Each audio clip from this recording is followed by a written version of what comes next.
Саламатсыңарбы урматтуу окуучулар. Кезектеги кыргыз тил сабагыбызды аралыктан баштайбыз.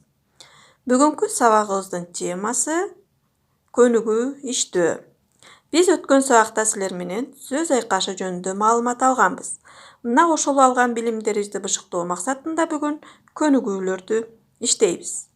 Анда эмесе баарыбыз дептерлерибизди ачып, 7-нин айынын 16-сы деп число коебуз. Жана китебиңердеги 75-чи көнүгүүнү карайбыз. Ал жерде схема боюнча берилген. Схема боюнча сөз айкаштарын түзүп, грамматикалык маанисин аныктоо керек. Аны кандай кылып аткара тургандыгын мен силерге бир мисалын келтирип кетемин. Калганын ошол сыяктуу кылып толук аягына чейин аткарасыңар.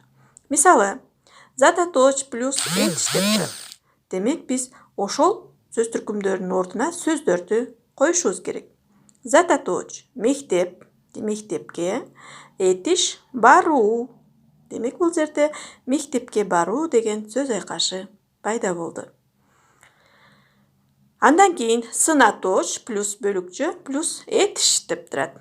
Демек мына ошол сөз түркүмдөрүнө ылайыктуу сөздөрдү таап жазабыз. Сынаточ акырын гана күлүү деген сөз айкашынга сынаточ акырын, бөлүкчө бул гана, ал эми этиш күлүү, акырын гана күлүү. Мына ушул схемага дал келген сөз айкашын таптык. Калганын дал ушундай кылып аягына чейин аткарасыңар. Андан кийин 77-чи көнүгүүнү карайбыз. Ал жерде сөздөр берилген.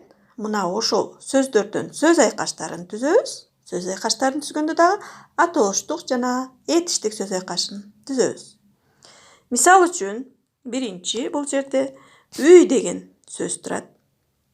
Мына ушул үй деген сөзгө сөз айкашын түзөбүз. Атооштук жана этиштик сөз айкашын түзөбүз.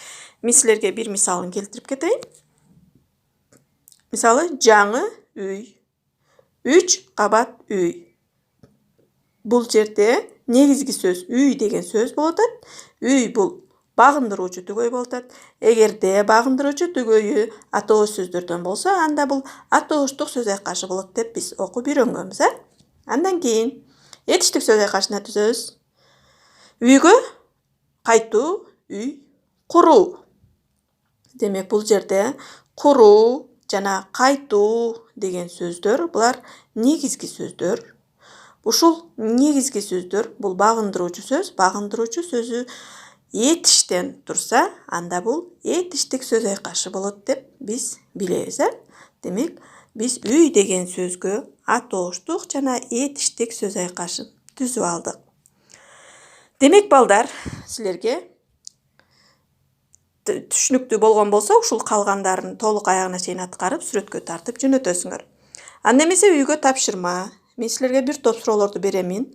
Мына ошол суроого жоопторду жазып, сүрөткө тартып мага жөнөтөсүңөр. Биринчи суроо: сөз айкашы деген эмне, же болбосо сөз айкашы эмнеден түзүлөт? Мына ушул суроого жоопту жазасыңар. Андан кийинки суроо: сөз менен сөз айкашында кандай жалпылык жана айырмачылык бар? Мисалдар аркылуу далилдеп, муну дагы жазып жөнөтөсүңөр. Андан кийинки суроо: эркин сөз айкашы менен туруктуу сөз айкашында кандай өзгөчөлүктөр бар? Же болбосо кандай айырмачылыгы бар? Мына ошону дагы таап, жазып жөнөтөбүз. Андан кийинки суроо: сөз айкаштар эмне үчүн атооштук жана этиштик болуп экиге бөлүнөт? Мына ушул суроонун дагы жообун жазабыз. Андан кийин тактооштук сөз айкашы деген эмне? Мына ушул суроолорго жоопторду жазып, мага жөнөтөсүңөр. Анда эмесе балдар, ушуну менен сабагыбыз аяктады. Көрүшкөнчө саламатта калгыла.